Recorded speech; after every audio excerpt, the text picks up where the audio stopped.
ಓಂ ಶ್ರೀಮಾತ್ರೇ ನಮಃ. ಶ್ರೀಮದ್ ಜಗದ್ಗುರು ಶಂಕರಾಚಾರ್ಯರಿಂದ ರಚಿಸಲ್ಪಟ್ಟಂತಹ ದೇವ್ಯ ಅಪರಾಧ ಕ್ಷಮಾಪನಾ ಸ್ತೋತ್ರದ ಅರ್ಥವನ್ನು ತಿಳಿಯುವಂತಹ ಪ್ರಯತ್ನ ಮಾಡೋಣ. ಮೊದಲಿಗೆ ಮೊದಲನೆಯ ಶ್ಲೋಕ ಮತ್ತು ಅದರ ಅರ್ಥ. ನ ಮಂತ್ರನ್ನೋ ಯಂತ್ರಂ ತದಪಿ ಚ ನ ಜಾನೇ ಸ್ತುತಿಮಹೋ ನ ಚಾಹ್ವಾನಂ ಧ್ಯಾನಂ ತದಪಿ ಚ ನ ಜಾನೇ ಸ್ತುತಿ ಕಥಾ ನ ಜಾನೇ ಮುದ್ರಾಸ್ತೆ ತದಪಿ ಚ ನ ಜಾನೇ ವಿಲಪನಂ ಪರಂಜಾನೇ ಮಾತಸ್ತ್ವದನುಸರಣಂ ಕ್ಲೇಶಹರಣಂ. ಈ ಸ್ತೋತ್ರ ಎಷ್ಟು ಅದ್ಭುತವಾಗಿದೆ ಅಂತಂದ್ರೆ, ಈ ಸ್ತೋತ್ರ ಏನಾದರೂ ನಮ್ಮ ಹೃದಯಕ್ಕೆ ಮುಟ್ಟಿತು ಅಂತಂದ್ರೆ ಧಾರಾಕಾರವಾಗಿ ಕಣ್ಣಲ್ಲಿ ಆನಂದದ ಭಾಷ್ಪಗಳು ಸುರಿಯುತ್ತೆ. ಇಷ್ಟು ಸುಂದರವಾಗಿ ಆಚಾರ್ಯರು ಈ ಸ್ತೋತ್ರವನ್ನು ರಚನೆ ಮಾಡಿಕೊಟ್ಟಿದ್ದಾರಲ್ಲ. ಮೊದಲನೆಯ ಈ ಶ್ಲೋಕದಲ್ಲಿ ದೇವರನ್ನ ಒಲಿಸಲಿಕ್ಕೆ ಇರುವಂತಹ ಮಾರ್ಗವನ್ನು ತಿಳಿಸ್ತಾರೆ. ಮಂತ್ರ ದೇವತೆಗಳನ್ನು ಒಲಿಸಲಿಕ್ಕೆ ಇರುವಂತಹ ಅತಿ ಅದ್ಭುತವಾದ ಸಾಧನ. ಎಲ್ಲ ದೇವತೆಗಳು ಮಂತ್ರಾಧೀನ ಅಂತ ಹೇಳಲ್ಪಡುತ್ತೆ. ಹಾಗಾಗಿ ಮಂತ್ರದಿಂದ ದೇವರನ್ನ ಒಲಿಸಬಹುದು. ಯಂತ್ರಗಳಿಂದ ದೇವರನ್ನ ಒಲಿಸಿಕೊಳ್ಳಬಹುದು. ತಂತ್ರಗಳಿಂದ ದೇವರನ್ನ ಒಲಿಸಿಕೊಳ್ಳಬಹುದು.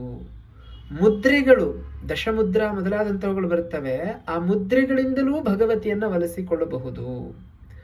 ಆಹ್ವಾನಂ, ಧ್ಯಾನದ ಮೂಲಕ ಜಗನ್ಮಾತೆಯನ್ನ ಒಲಿಸಿಕೊಳ್ಳಬಹುದು. ಅಷ್ಟೇ ಅಲ್ಲ, ವಿಲಪನಂ, ಅತ್ತು ಕರೆದು ಕಣ್ಣೀರನ್ನ ಹಾಕಿದಾಗ ರಾಮಕೃಷ್ಣ ಪರಮಹಂಸರು ಜಗನ್ಮಾತೆಗಾಗಿ ಕಣ್ಣೀರಿನ ಕೋಡಿಯನ್ನೇ ಸುರಿಸಿದ್ರು, ಜಗನ್ಮಾತೆ ಪ್ರತ್ಯಕ್ಷವಾದಳು. ಹಾಗೂ ಒಲಿಸಿಕೊಳ್ಳಬಹುದು.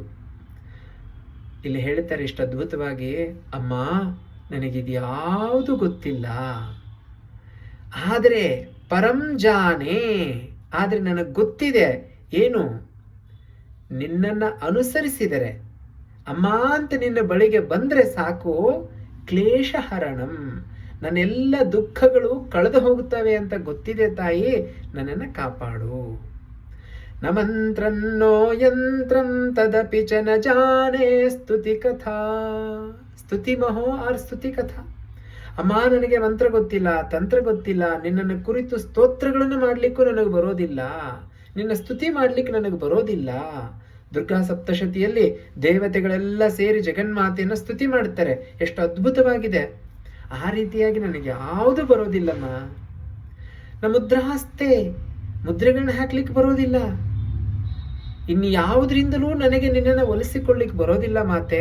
ಆದರೆ ನನಗೆ ಗೊತ್ತಿದೆ, ಹೃದಯಪೂರ್ವಕವಾಗಿ ನಾನು ನಿನ್ನ ಬಳಿಗೆ ಬಂದಾಗ, ನಾನು ನಿನ್ನ ಸ್ಮರಿಸಿದಾಗ ನನ್ನೆಲ್ಲ ದುಃಖಗಳು ನಾಶವಾಗುತ್ತವೆ, ನೀನು ನನ್ನನ್ನು ಕಾಪಾಡ್ತೀಯಾ ಎನ್ನುವಂತಹ ಸತ್ಯ ನನಗೆ ಗೊತ್ತಿದೆ ಅಂತ ಆಚಾರ್ಯರು ಹೇಳ್ತಾರೆ. ನಾಳೆ ಮುಂದಿನ ಶ್ಲೋಕದ ಅರ್ಥವನ್ನು ತಿಳಿಯುವಂತಹ ಪ್ರಯತ್ನ ಮಾಡೋಣ. ಧನ್ಯವಾದಗಳು.